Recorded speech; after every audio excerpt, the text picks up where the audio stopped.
maybe you think, no, life isn't that hard. It's like, not only is it that hard, it's even harder than you think.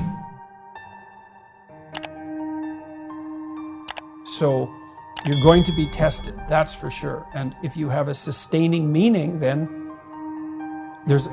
well, Nietzsche said himself, he who has a why can bear any how. Why would you look in the darkest places? Because in the darkest places you can find what still shines. If it can shine in the darkest places, then you know it's a real light. And so you look at things you don't want to look at. You have to look at the things you don't want to look at. Well, why do meaningful things? Well, first of all, what is meaning? But then why do meaningful things? And the answer is, well, because life is suffering and malevolence. It's ineradicable at its core. It's like, that will take you out. Make no mistake about it. You need something you need to be armed with virtue in order for that not to turn into hell. Really, you really need that. And it isn't just your hell, that's bad enough. That can be really bad, especially when you're contributing to it, right? Because then not only are you suffering, but you know you're the agent that's producing the suffering. And then maybe that's not just for you, it's like you're taking out your family. If you're really good at it, you're taking out large swaths of your community. That's hell. It's like, and that's real. And no one with any sense and any experience has any doubt that that's real. And then they all can easily think of how, even though it's already bad, you could make it way worse. Everyone knows that. So what's the bulwark against that? Nobility of purpose. That's it. You have that, then you can, then you have something to set against the suffering and the malevolence. And you need, it isn't optional.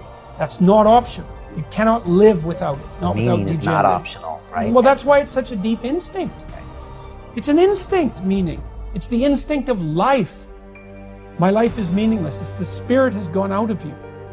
It's like, well, modern people, it's part of this process of criticism. We criticize the idea of meaning so much that we don't really believe in it anymore. It's like, well, that's fine. You can not believe it, but try living without it and see how far you get with that.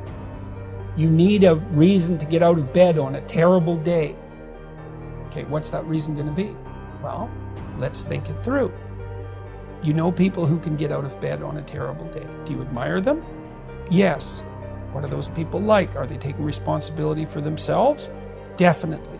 Do they have excess capacity, so they're taking responsibility for other people? Yeah. Are they doing difficult things? Yes, obviously. The more you respect them, the more you also see that they're doing difficult things and doing them well. So what does that mean? Do some difficult things. Do them well. So pick up your goddamn burden and walk up the hill. Yep, I get it. And people do get it. And it's not surprising because that is the end. That's the alternative to hell. Accept the burdensome condition of suffering voluntarily and you transcend it. You've got a problem with the world? Hey man, no wonder you have a problem with the world. Like the world is a pretty rough place and it could use some work. It's like, have you done all your work? If the answer to that is no, then I would say, put in order what you can put in order. It's like, well, you have a problem. Okay, what's the problem? What are its constituent elements? What are the smallest implementable steps that we could take to start to address the problem? Implement the best plan that you have at hand. That's it. You'll learn. It won't be the right plan. It doesn't matter. You'll learn. Implementing that plan, you'll learn a whole bunch, and then the next plan you make will be better. Implement the best plan you have at hand. Don't remain in stasis. So you get old way, way faster than you think. Time ticks away, man. Get at it. Get out there in the world. Have your adventure. Get the hell out there. Do something. Fail. Fail while you're trying. Then you'll learn why you failed. Then you won't have to fail again. It's like, aim at something and progress towards it. Then, be willing to change your aim because what the hell do you know? But aim at something. And then at least you're oriented. And you have to aim at something that you believe would be worth trying. So, yeah, get at it, man. Don't waste time.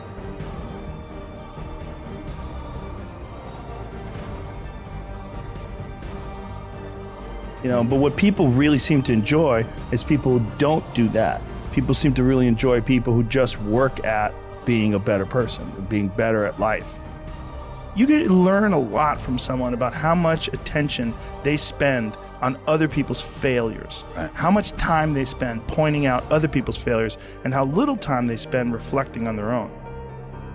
I'll be the first guy, if I fuck up, if I get angry at something I shouldn't have got angry with, I pride myself in calling myself out. Because a lot of people have a hard time defining themselves. They define themselves by failure because they failed. But I'm like, you're not your failures, you're you. Okay, your life is a series of lessons you've learned. Now, if you just dwell on the failures, like that's not healthy. It's not smart and it's not empowering. What you got to do is look at those failures and go, well, now you know what not to do. But you're not that. You're you. You could have done the stupidest fucking shit ever, but it's not you. That's not you. You're a different thing. You're the being that's experiencing all these failures. And if you know that they're ups, then you've learned. Okay? If you repeat them over and over again, well, then I can't talk to you. I mean, that's the bright side of tragedy. So when you come through it, you really will have an appreciation for the moments without tragedy. You don't really feel it unless unless life burns you. You don't really feel it. Understand that you can struggle, and you can realize that sometimes when things are really hard to do, you think, oh my God, I gotta stop doing this. But once you do it and you complete it, you have a satisfaction, this sense of satisfaction that you did something really difficult that is irreplaceable. I think the idea that's important is action. Do things. Yes. Actually do things. To procrastinate and sit around and debate things forever before anything gets done, yeah, there's a proper balance though of enough action and enough thinking. That's what I like about physical pursuits, man. You find out who the fuck you are. You find out whether or not you're that person who can keep going, whether you're that person who is consistent. So many people, they start off like, I'm going to run a mile a day, and they run a mile a day for a couple of weeks and they fuck off. It's consistency. This showing up when you don't want to show up, forcing yourself to do things you don't want to, but then reaping the rewards. I think also stepping away from the hum of civilization is good too, because whether we like it or not, we're caught up in the hum of civilization in a way that it's almost impossible to measure. It's happening to you if you're in traffic. It's happening to you when you're around large groups of people. There's a constant inundation of input from other folks. And when you're in the woods, one of the first things that you realize, especially when you sit down and you look out over a large ridge and valleys, you see the mountains behind it, you realize this stuff doesn't give a f*** about me. Right. It's been here long before me. It'll be here long after I'm gone. Perspective. Yeah. It's the ultimate perspective enhancer. And, it's just, you just look around, you just see these things that are out here hustling.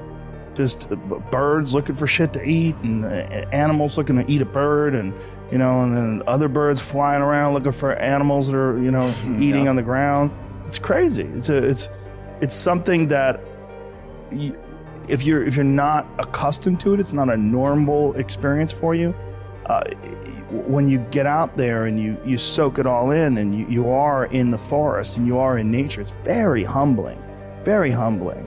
It just puts it in perspective. Like, you're just a part of this insanely huge ecosystem, and these cities and this this unnatural thing that we've created that we really haven't adjusted to yet. It's not good to spend that much time in that, because also you can get caught up in the way everybody else thinks.